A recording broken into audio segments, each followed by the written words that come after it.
Although the world is full of suffering, it is also full of the overcoming of it.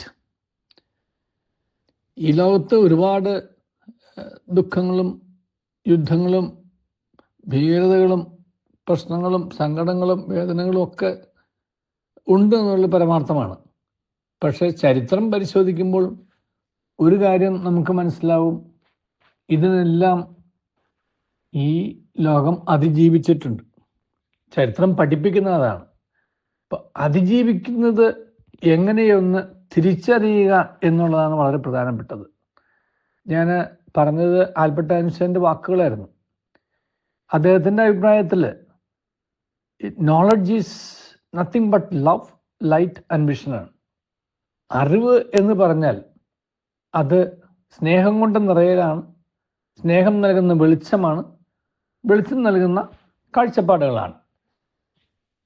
അപ്പം ഈ ലോകത്ത് നമുക്ക് ഓരോരുത്തർക്കും ഓരോരോ അറിവ് കിട്ടുമ്പോൾ ആ അറിവ് നമുക്ക് വെളിച്ചമാവുന്നത് പോലെ തന്നെ നാമും ഒരു വെളിച്ചമായിട്ട് മാറാനായിട്ടുള്ള വിളിയാണ് തിരിച്ചറിയണം. അതാണ് അറിവിൻ്റെ പ്രത്യേകത. അറിവ് വെളിച്ചമായി മാറുന്നില്ല എന്നുണ്ടെങ്കിൽ നമ്മൾ ചാർജ് ചെയ്ത് വെച്ച വെറും ഒരു ബാറ്ററി പോലെ ഇരിക്കും.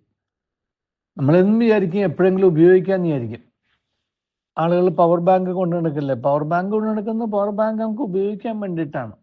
അത് പവറാണ്. ആ പവർ നമ്മുടെ ഏതെങ്കിലും ഒരു ഗാഡ്ജറ്റിലേക്ക്, മൊബൈൽ ഫോണിലേക്കോ എവിടേക്കെങ്കിലും മാറുമ്പോഴാണ് അതിൻ്റെ ഉപയോഗം വരുന്നുള്ളൂ. അല്ലാത്ത വർഷം പവർ ബാങ്ക് അതിൽ തന്നെ ബാങ്കായിട്ട് അവിടെ ഇരിക്കത്തേ ഉള്ളൂ. നമ്മുടെ ബാങ്കിലൊക്കെ നമ്മൾ ഇട്ടിരിക്കുന്ന പണം മാറി തന്നെ ബാങ്കിലുണ്ടെന്ന് പറയാമെന്നല്ല, നമ്മൾ എടുത്ത് ഉപയോഗിക്കുന്നില്ലല്ലോ. ലോകത്തിലെ ഏറ്റവും വലിയൊരു ദരിദ്രയായിരുന്ന ഹെറ്റി ഗ്രീൻ, അവർ മരിച്ചതും അങ്ങനെ തന്നെയായിരുന്നു, അരിഷ്ടിച്ചായിരുന്നു. പക്ഷെ അത് മരിച്ചതിന് ശേഷം പറഞ്ഞാൽ ഒരു വലിയ കോടീശ്വരായിരുന്നു എന്നുള്ളത്. ഒരു വലിയ പ്ലെയിൻ അപകടത്തെ കുറിച്ച് ഞങ്ങൾ കേട്ട് കാണുന്നു. വലിയൊരു കോടീശ്വരൻ്റെയാണ്. അദ്ദേഹം കൃത്യം ഇന്ധനം മാത്രം നിറച്ചു, പക്ഷെ ഇറങ്ങാനായിട്ട് അനുവാദം കിട്ടാത്തതിൻ്റെ വെച്ച് കൂടുതൽ പറക്കേണ്ടി വന്നു. അദ്ദേഹം ക്രാഷ് ചെയ്ത് മരിക്കുകയും ചെയ്തു. അപ്പം ഈ പണത്തിൻ്റെ ഒക്കെ ഉപയോഗം എന്ന് പറയുന്നത് എന്താണ് എന്നുള്ള അറിവില്ല എന്നുണ്ടെങ്കിൽ ആ അറിവ് കുറവ് തന്നെ നമുക്കൊരു വിവരക്കേടായിട്ട് മാറുകയും ചെയ്യും. അതുകൊണ്ട് ഏതറിവും ഐൻസ്റ്റൈൻ പറയുന്ന മാതിരി നമ്മെ വെളിച്ചത്തിലേക്ക് നയിക്കണം. അത് നമുക്കുള്ള വെളിച്ചമല്ല, നാം ആകുന്ന വെളിച്ചമാവാനായിട്ടുള്ളൊരു വിളിയാണ്. നാം വെളിച്ചമായിട്ട് മാറുമ്പോഴാണ് മറ്റുള്ളവിടുത്തെ അന്ധകാരങ്ങൾ മാറുന്നത്. മറ്റുള്ളവിടുത്തെ അന്ധകാരങ്ങൾ മാറലാണ് അതിജീവനം എന്ന് പറയുന്നത്. നമുക്കൊരു പക്ഷേ ഈ ലോകം മുഴുവൻ നന്നാക്കാൻ പറ്റിയെന്ന് വരില്ല. അത് അപൂർവം ആളുകൾക്ക്, അങ്ങനെ വിളിക്കപ്പെട്ടവർക്കേ സാധിക്കത്തുള്ളൂ. പക്ഷെ നമ്മളെ കൊണ്ട് ഒരുപാട് പേരുടെ ലോകം മാറ്റാൻ കഴിയും. നമ്മുടെ ജീവിതത്തെ ആകെ മാറ്റിമറിച്ച സംഭവം എന്നൊക്കെ നമ്മൾ പലപ്പോഴും പറയാറില്ലേ. ജീവിതത്തെ മാറ്റി മറിക്കുന്ന ഒരു തരത്തിലേക്ക്, മറ്റുള്ളവരുടെ ജീവിതത്തെ മാറ്റിമറിക്കുന്ന ഒരു തരത്തിലേക്ക് നമ്മുടെ ജീവിതത്തെ നമുക്ക് മാറ്റാൻ കഴിയുന്നു. നമ്മുടെ ജീവിതം അങ്ങനെ ഒരിക്കലും മാറിയത് കൊണ്ടാണല്ലോ നമുക്ക് ചിന്തിക്കാൻ പോലും കഴിയുന്നത്. അപ്പം നമുക്ക് കിട്ടുന്ന ഓരോ അറിവും വെളിച്ചം ആയിട്ട് മറ്റുള്ളവരുടെ മുമ്പിൽ നിൽക്കാൻ കഴിയണം. അവർക്ക് ആ വെളിച്ചത്തിൽ അവരുടെ അന്ധകാരം മാറിക്കിട്ടും. അവരിൽ അന്ധതയും അന്ധകാരവും ഉള്ളത് കൊണ്ടാണ് അവർക്ക് അതിജീവനം അസാധ്യമായിട്ട് തോന്നുന്നതോ അല്ലെങ്കിൽ ബുദ്ധിമുട്ടായിട്ട് മാറുന്നതോ.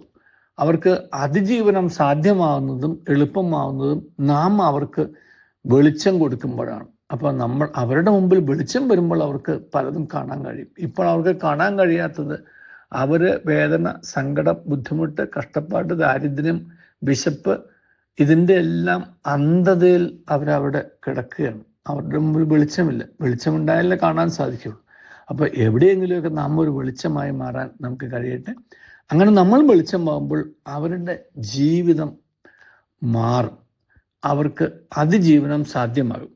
ഒരാളെയെങ്കിലും നമുക്കൊന്ന് അതിജീവനത്തിന് സഹായിക്കാൻ സാധിച്ചാൽ നമ്മൾ അറിവുള്ളവരായി, വിവരമുള്ളവരായി, സ്നേഹമുള്ളവരായി, വെളിവുള്ളവരായി, കാഴ്ചപ്പാടുള്ളവരായി നമ്മുടെ ജീവിതത്തിൻ്റെ അർത്ഥവും നമുക്ക് തിരിച്ചറിയാൻ പറ്റും, മറ്റുള്ളവരുടെ ജീവിതത്തിന് അർത്ഥം കുറിക്കുന്നതിലൂടെ.